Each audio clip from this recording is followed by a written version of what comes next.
After recovering at their stronghold, the party returned to the tomb of Diodorus, where they picked up where they left off.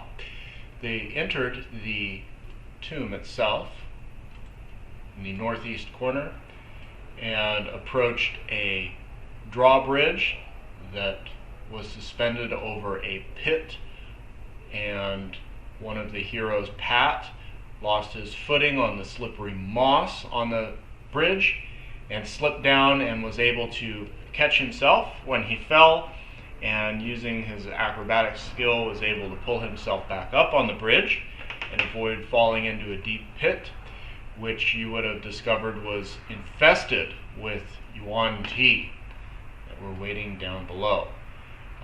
By using a more or less a magic rope spell, Pat was able to open the passage for the other heroes to join him on the other side of the bridge.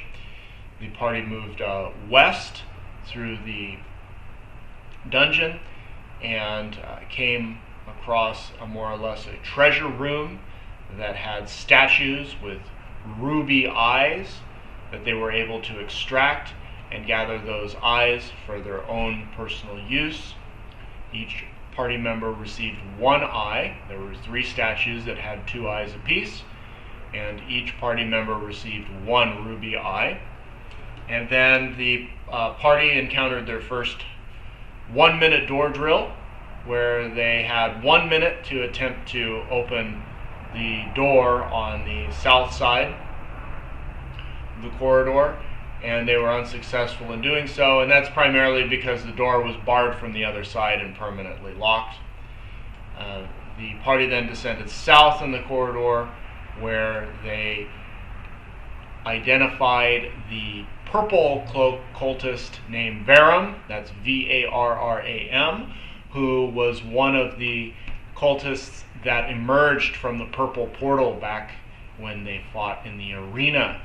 And Varam is a dwarf, and he was unconscious at the back of the room near an altar, and the heroes fought back many yuan ti, and when touched the statues, they transformed into clay golems that they had to fight.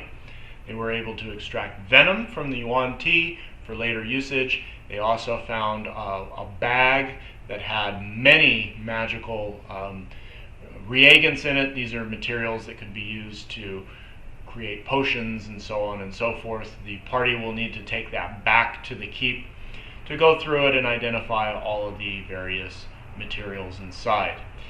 Furthermore, the bag itself was very curious. It was not your run-of-the-mill satchel that one can find at every shopkeep in town. No, this is much more than that.